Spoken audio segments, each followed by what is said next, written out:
जय श्री कृष्णा। सभी बहनों भाइयों को दिवाली की बहुत बहुत शुभकामनाएं। भगवान आपको धन मान पैसा प्रतिष्ठा लंबी आयु और जो भी आपकी समस्या है उन्हें दूर करें। आज दिवाली के उपलक्ष्य में मैं आपको 4 छोटे छोटे उपाय बता रहा हूं। यदि आप इन्हें करेंगे, यदि किसी की हेल्थ सही है तो हेल्थ सही होगी, प्रमोशन रुका हुआ है तो प्रमोशन होगा, घर में यदि किसी कारण दरिद्रता का प्रकोप हो चुका है वो दूर हो जाएगी, आपकी एक इच्छा अवश्य पूर्ण होगी। पहला उपाय, छोटी दिवाली के दिन छोटी दिवाली यानी कि वार शनिवार, क्योंकि छोटी दिवाली शनिवार को पड़ती है। ध्यान रखना, कोई भी यदि जाता, कोई भी एस्ट्रोलॉजर ये बताए कि आप संडे को जाएं पीपल में, कभी मत जाना, क्योंकि संडे में दरिद्रता का वास रहता है हमारे ग्रंथों के अनुसार। क्या लेना है, हमें एक डोना लेना है, उसमें 100 ग्राम साबुत उड़द लेने हैं, थोड़ी सी उसमें दही गिर देनी है और थोड़ा सा उसमें सिंदूर गिर देना। पीपल की जड़ पर रखना है। ध्यान रखिए पीपल पुराना हो, ये नहीं हो किसी ने गमले में लगा दिया, उसमें कुछ नहीं होगा।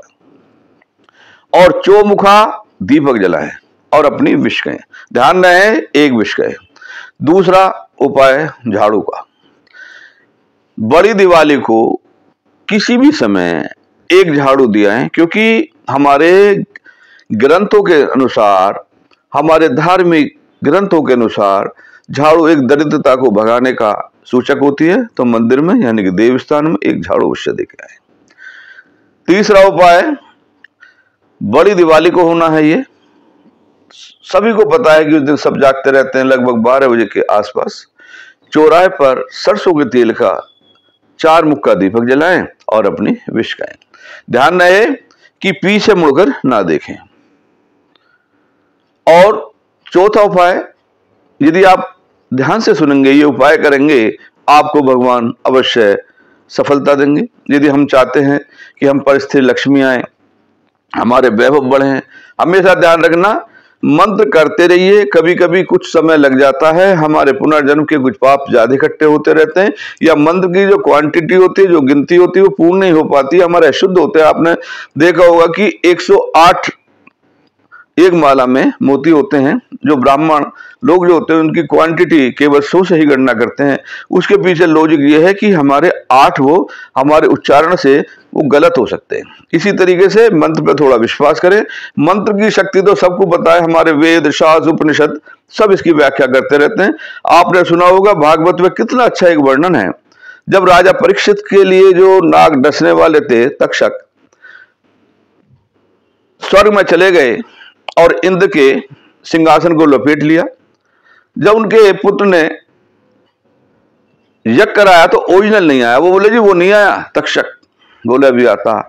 तो ब्राह्मणों ने आहुति देखे जैसे हवन में अर्पित की, तुरंत सिंहासन हिल गया। बड़े शॉर्ट में बता रहा हूं।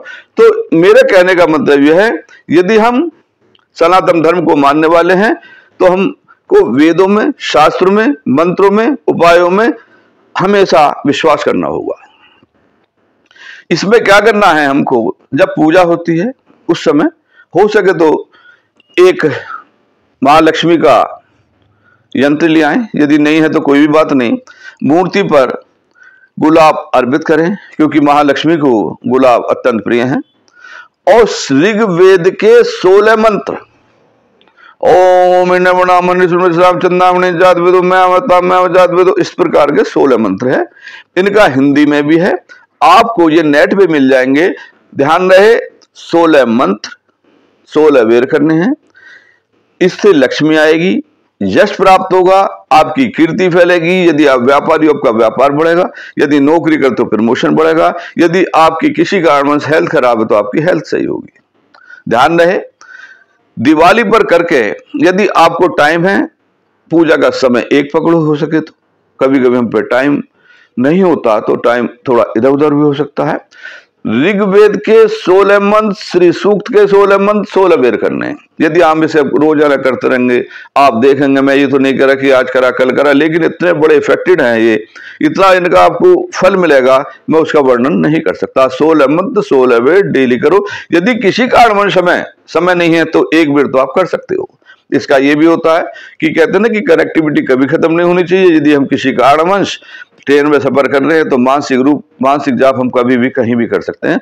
तो एक वेद मंत्र से पढ़ लिया। आजकल वैज्ञानिकों ने इतनी हमें सुविधा दे रखी है, नेट खोलो आपको वहां मिल जाएंगे। कहते हैं कि हमें मंत्र कहाँ मिले, अभी लोड कीजिए। आप संस्कृत जानते हैं, उच्चारण सही है, संस्कृत में कीजिए।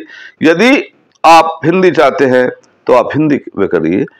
कहते अश्रद्धा उत्तम यज्ञम दत्तम कृतम असत इति उच्यते पार्नत प्रत्यय। बगैर श्रद्धा के कुछ नहीं मिलेगा, ना यज्ञ ना कुछ नहीं मिलेगा।